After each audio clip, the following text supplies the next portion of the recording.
Hey y'all, this is Cowboy713 from Fishing Scout again. We're going to go ahead and do another fly fishing tutorial. This time we're going to be using a woolly booger. This is a little black one here. I figure it's kind of overcast, so might as well use a darker color, kind of like with a soft plastic. Same setup as before, exact same fly rod, same leader, same everything. Now, this particular woolly booger is not weighted. Some of them do have bead heads or cone heads or whatever. This one's weighted, makes it a little bit easier to cast. It's not weighted, excuse me. Makes it a little bit easier to cast in this wind.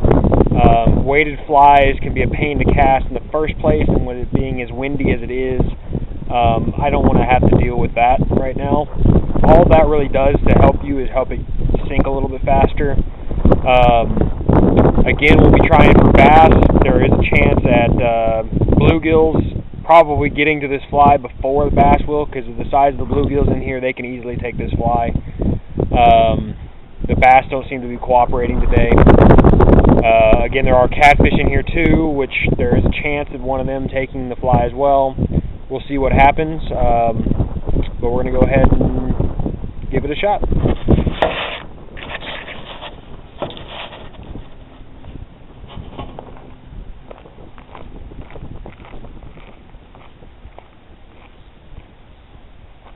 Okay, so just like before, you want to make sure you've got some room to work with.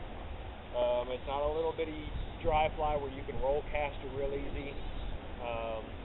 I can roll cast this, but not from where I'm standing.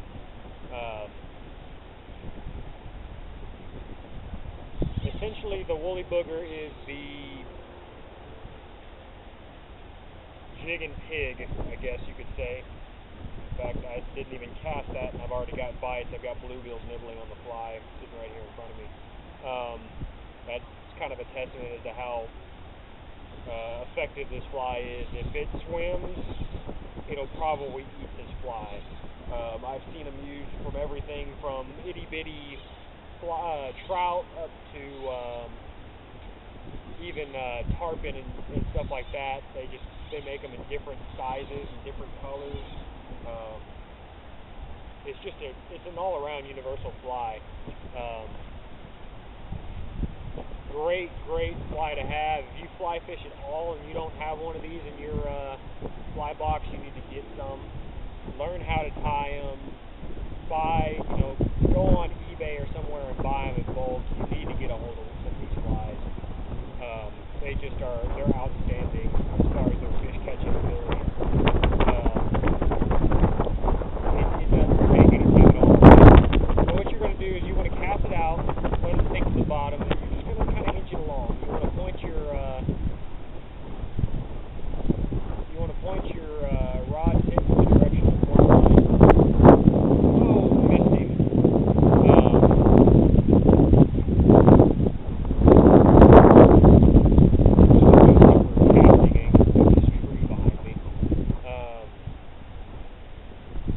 But you want to let it sink all the way to the bottom. You want to keep an eye on your fly line at all times.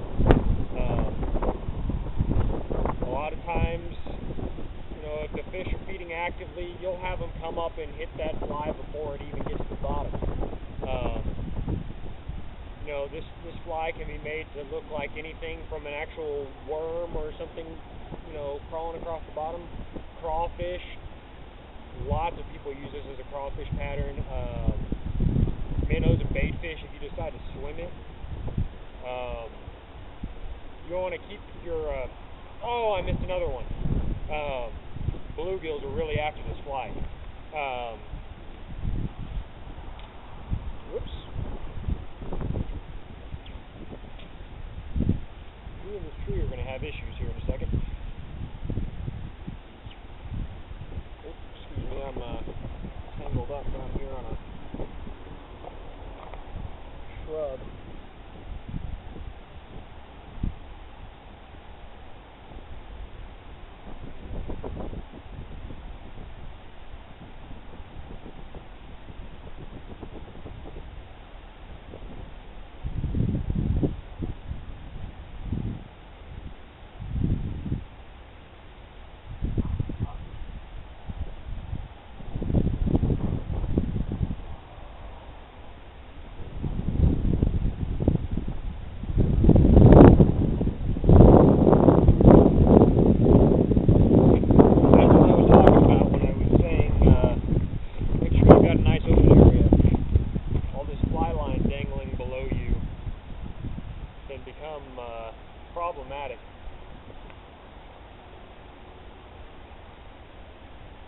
But you want to keep your line or your rod pointed towards the water. You want to keep it low. That way there's not a lot of slack dangling.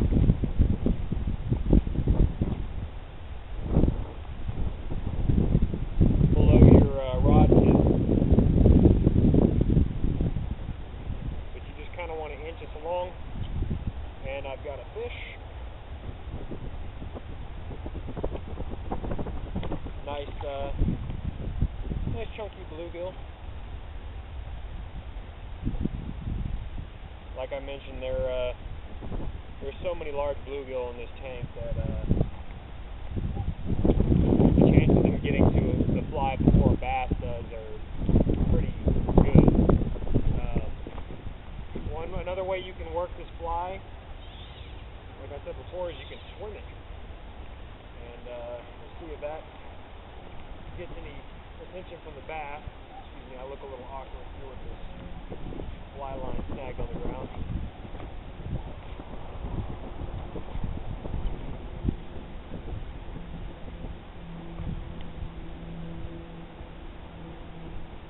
Again, you want to keep your rod tip low, and this time you're going to be making more broad, longer strips with the fly line. You can come on up to here if you want to make even longer strips with it.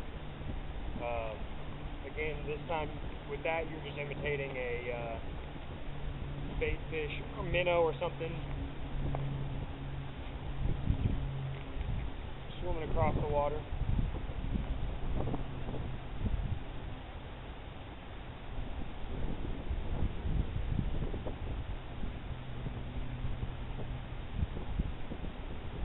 Normally I don't have any problem catching bass out of here, but today they're just not being active. I think it's all the wind.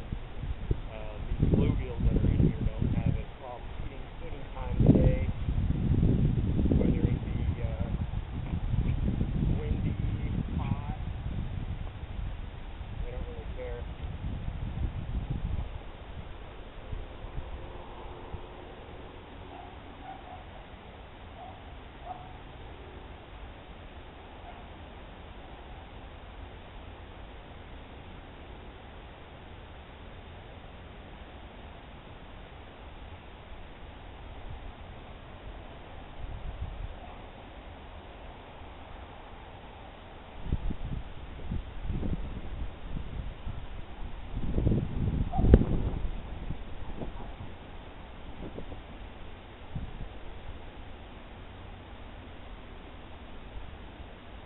Hopefully we can get a bass to cooperate here.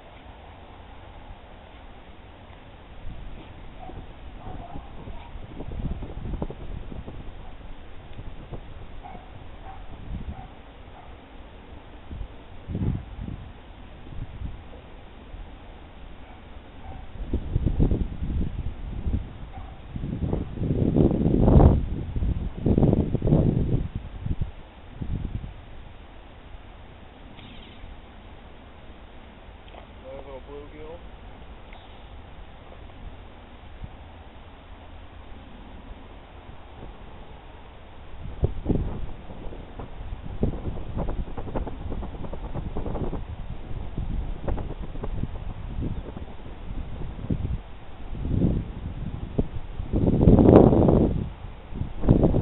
Anytime you're with your fishing soft plastics or whatever, you want to make sure your line's not getting nicked up here either.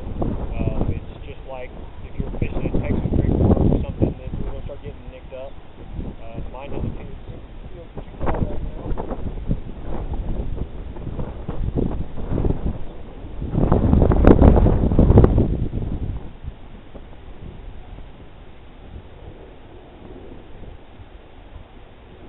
All this line untangled.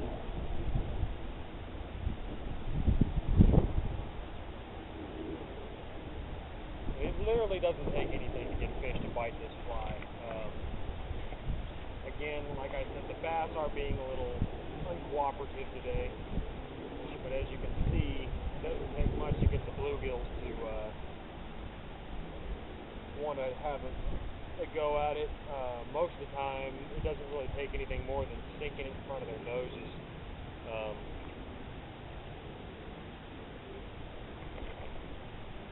roll cast out there. I happen to know there's a hole right there that holds bluegills pretty regularly.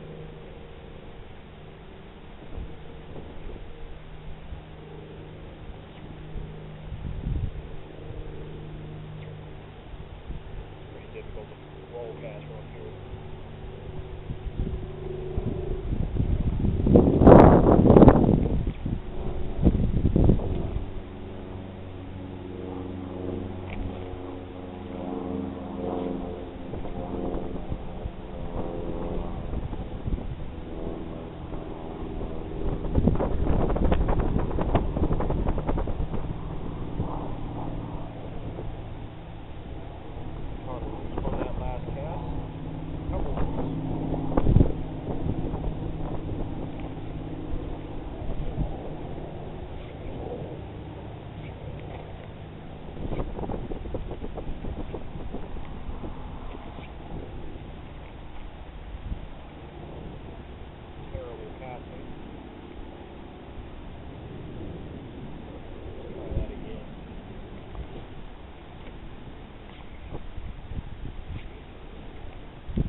I'm not really sure why the bass aren't cooperating. I caught one on a worm a little while ago. Thinking they may bite okay on this woolly booger, but they don't seem to be wanting to cooperate.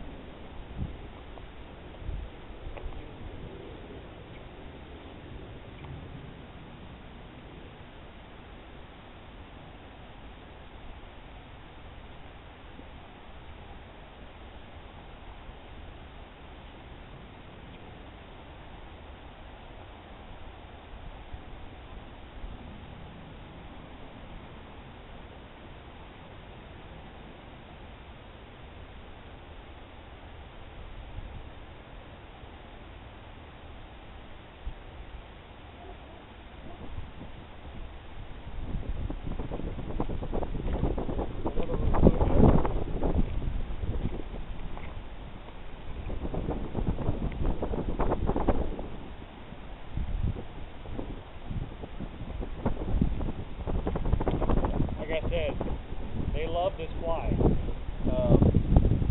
It just really looks like something to them that they should be eating. It imitates so many different forages so well that it's just hard to beat this fly.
Looking for nicks and stuff in your line, you want to make sure you're looking for a good knot.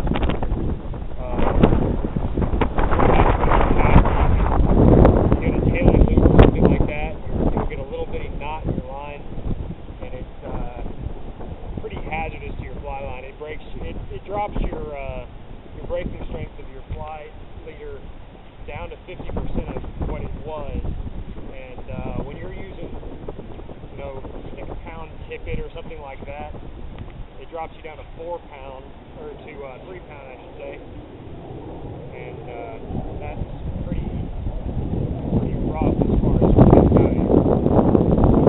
fish fighting goes. I mean, even a small bass can break 3 pound line if you're not careful with it, and if you don't know that there's a break